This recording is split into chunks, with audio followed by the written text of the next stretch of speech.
Bismillahirrahmanirrahim. Assalamualaikum warahmatullahi wabarakatuh. Perkenalkan, nama saya Syifa Rista Fojia dan MPN 22001012. Di sini saya akan melakukan step yaitu pemeriksaan ortopedi.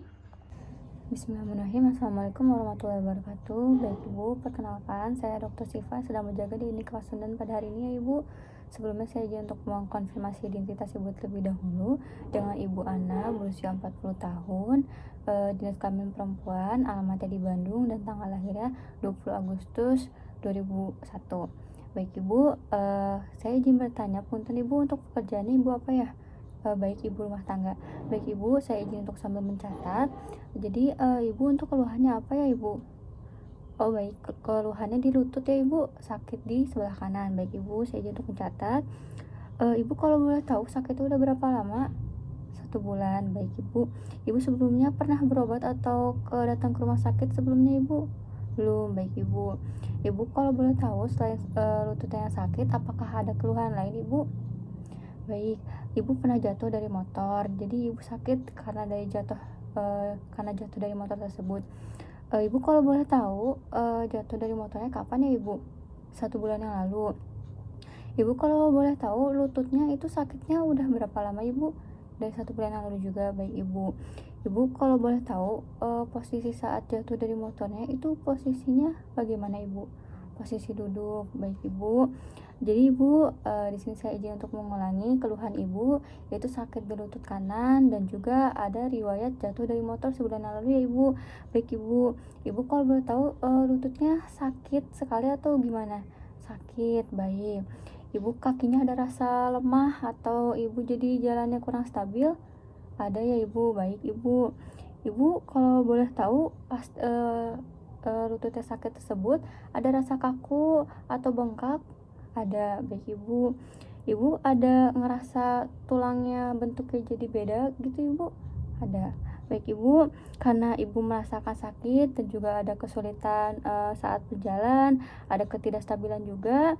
Di sini nanti saya akan memeriksa Ibu secara ortopedi ya Ibu. Jadi saya akan memeriksa kaki Ibu begitu. Apakah Ibu setuju?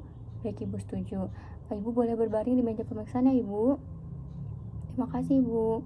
Baik, selanjutnya di sini saya akan mencuci tangan sesuai dengan ketentuan WHO, yaitu selama 40-60 detik.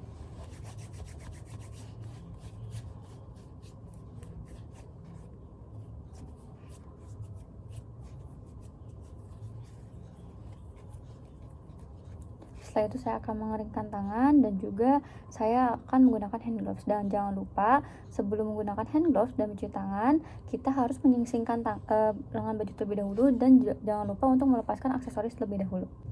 Selanjutnya saya akan meminta kepada pasien untuk berjalan di depan saya, karena saya akan memeriksa dan juga menilai cara berjalan dan juga postur tubuh pasien. Selanjutnya di sini kita sudah memastikan bahwa pasien sudah berbaring di meja pemeriksaan.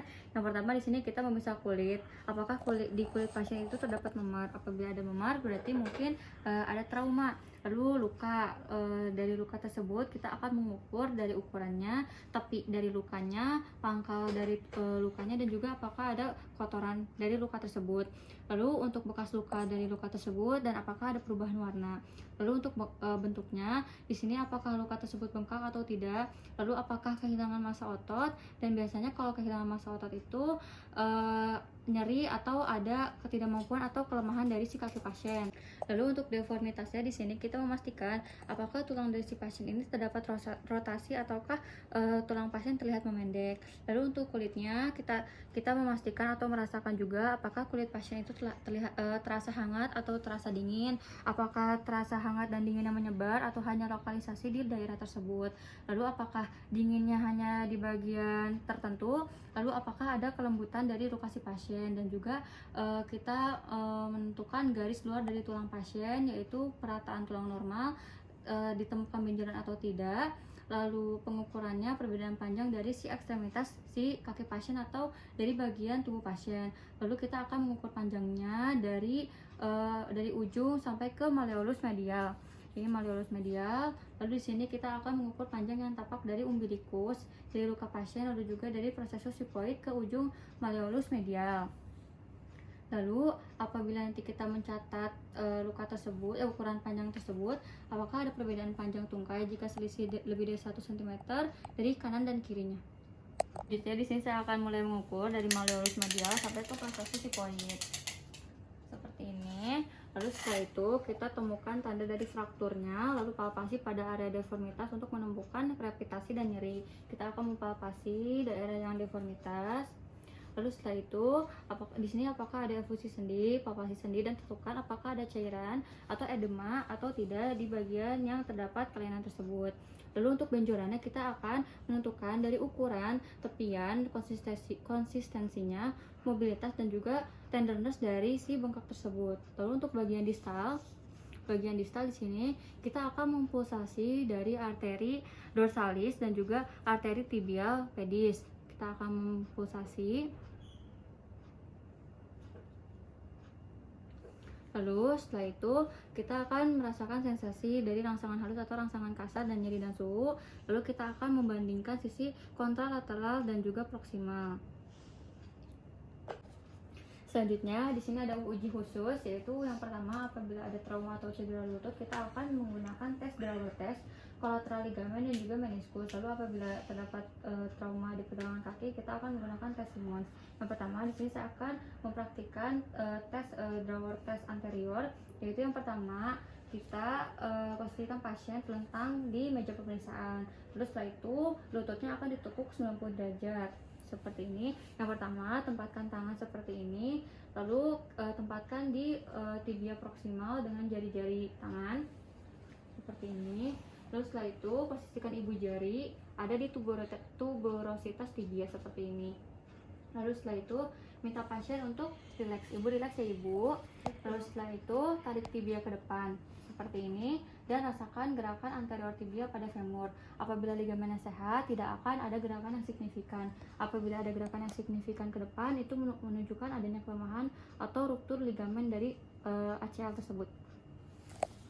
Selanjutnya di sini saya akan melakukan penilaian dari ligamen kolateral, yaitu parus stress test. Yang pertama, kita baringkan pasien di meja pemeriksaan. Lalu rentangkan lutut pasien sepenuhnya sehingga kakinya lurus.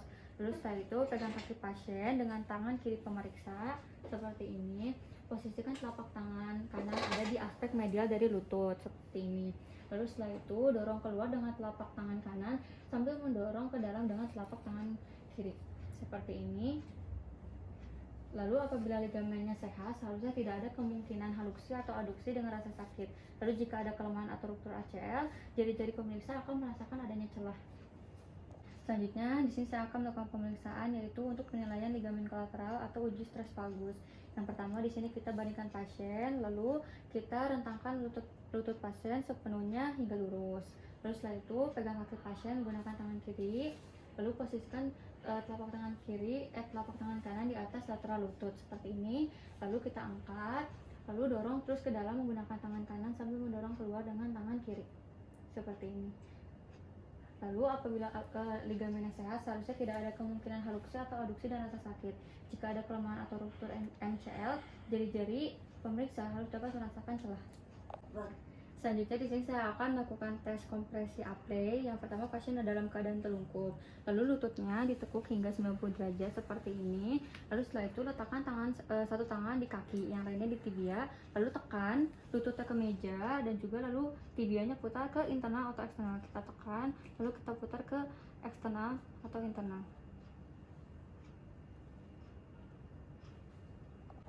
Selanjutnya di sini saya akan mempraktikkan tes Simmons, yaitu digunakan untuk melihat ruptur dari tendon Achilles.